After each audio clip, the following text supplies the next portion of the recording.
Welcome back. My guest today is founder and CEO of Lynn's Warriors, Lynn Shaw. We're meeting Lynn in Far Rockaway, Queens, in New York, where she's overseeing a coat drive to get warm clothing for children in the winter. Lynn, President Trump is not messing around when it comes to our nation's border crisis. Here's what his new border czar told Greg Kelly will happen on day one if blue cities don't comply. What mayor or governor doesn't want public safety threats out of their communities? I mean, that's her number one responsibility, is to protect her communities. And that's exactly what we're going to do. So she helps us, she gets the hell out of the way, because we're going to do it. And look, there's a clear line here, and they can't cross a clear line. I would suggest she read Title 8, United States Code 1324 III, that says, you can't harbor or conceal an illegal alien in front of law enforcement officers. So I hope she don't cross that line. They can not cooperate, but there are certain laws in place that they can't cross, and I hope she doesn't cross it. Boy, have we waited a long time, 4 years to be exact, for a commissioner of immigration to speak like that. So, Lynn, what do you think of what's going on with the border now under Biden with child trafficking?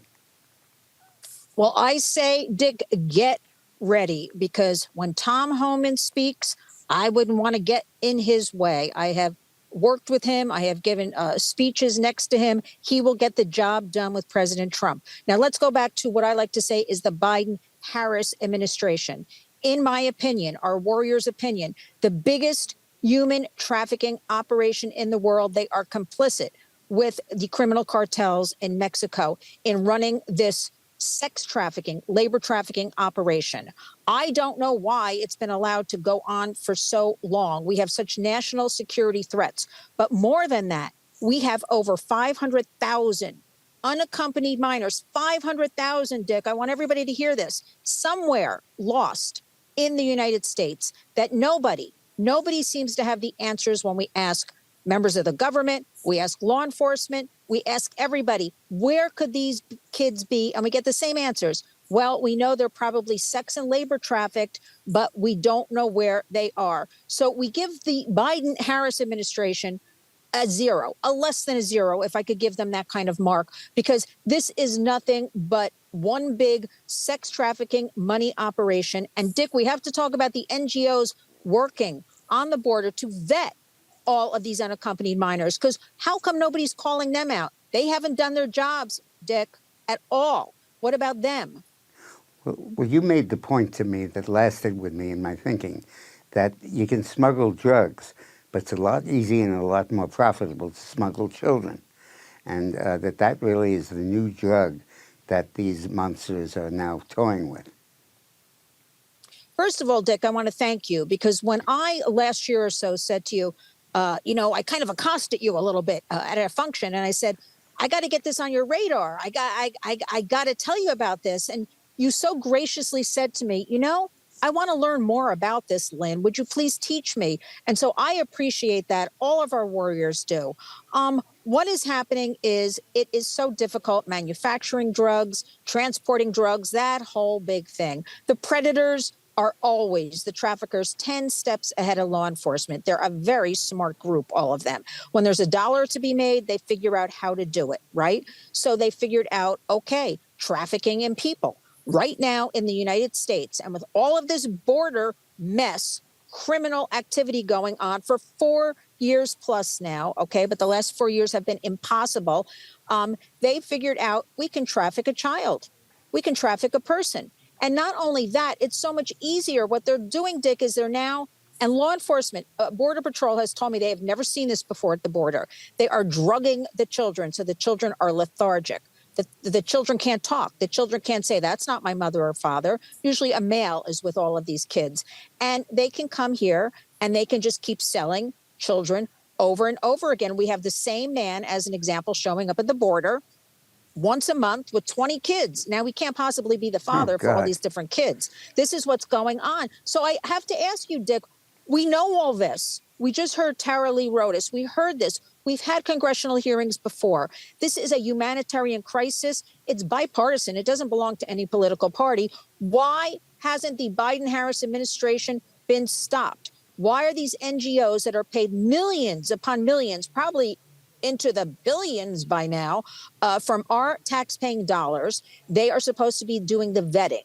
They are supposed to be placing these children with sponsors and putting them with a Maybe family the hope member. is that if they, the Their hope hope is that is if they what? keep them here long enough, they'll be eligible to vote, and they can end Well, up voting the okay, Democrats but back here, into power.